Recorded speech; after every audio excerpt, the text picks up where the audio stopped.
Jacob, you talked about the Arab region, Yes. and the Gulf state and the Gulf regimes, but let's talk about Morocco today.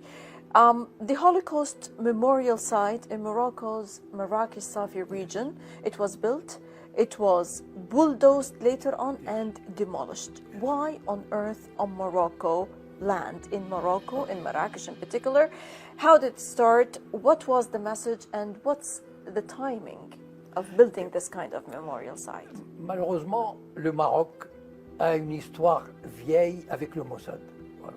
Depuis 1961, et l'affaire d'un navire qui a été coulé par le Mossad avec des Juifs dessus, pour permettre aux Juifs de partir par dizaines de milliers ou centaines de milliers, Hassan II a compris que de toutes les façons, son intérêt, c'est de s'allier avec le Mossad, secrètement, bien sûr.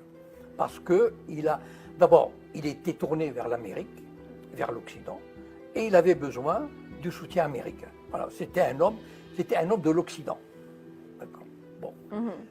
Maintenant, dans les années 80, le Mossad a envoyé un homme d'affaires, enfin, un ancien banquier qui s'appelle André Azoulay, Oui. qui était un dirigeant bancaire international, mondial, qui est né au Maroc mais qui a fait toute sa carrière en France.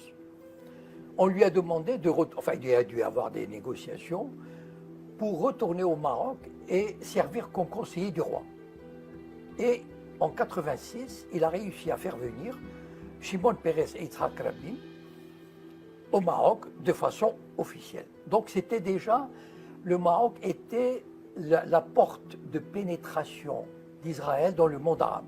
C'est-à-dire que le Maroc a servi de tremplin, d'exemple, pour permettre une légitimation d'Israël dans le monde arabe.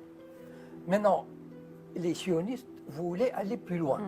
C'est-à-dire, en 2012, ils ont créé ce qu'on appelle le projet Aladdin. C'est quoi le projet Aladdin, lancé par André Azoulay? Le projet Aladdin consiste à permettre... By the UNESCO, Aladdin project, by the UNESCO, sponsored by the UNESCO. Oui, oui. Mais la secrétaire générale de l'UNESCO est la fille d'André Azoulay. Exactly. D'accord. Exactly. Donc, voilà, bon. C'est quoi le projet Aladdin? Le projet Aladdin, en 2012, c'est de faire rentrer la Shoah dans le monde arabe. C'est-à-dire de rendre la Shoah, sensibiliser les populations arabes et maghrébines à la tragédie de la Shoah. To be integrated in the curriculum.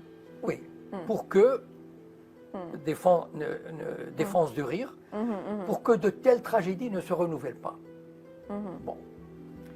Maintenant, évidemment, le projet Aladdin, on a demandé au roi Mohamed VI de faire une déclaration. Donc il a fait une belle déclaration pour le projet Aladdin. Et il a commencé à travailler, mais uniquement au Maroc. Parce qu'aucun autre pays n'aurait permis ce genre de choses. Aucun. Même, je veux dire, même l'Égypte qui travaille, c'était vraiment impossible. Le Maroc est le point faible, vraiment le point faible de la structure arabe, du monde arabe vis-à-vis du sionisme. Donc, quand on veut introduire la Shoah au sein du monde arabe, on s'adresse au Maroc, parce que le Maroc ne peut pas refuser ça. Et donc, petit à petit, on a fait en sorte qu'il y ait une journée de la Shoah, par exemple, à l'université d'Ifran, qu'il y ait une exposition de photos à Marrakech, il y a 1 an ou 2. Donc, rendre la Shoah quelque chose de, comment dire, qui existe au Maroc. Ça veut dire faire toucher du doigt la tragédie de la Shoah. Et maintenant, on voulait aller plus loin avec Marrakech. C'est une ONG allemande qui probablement a des intérêts avec les sionistes, enfin bon, qui a construit un début de mémorial du côté de Marrakech. Mais il y a eu une telle levée de boucliers, une telle résistance,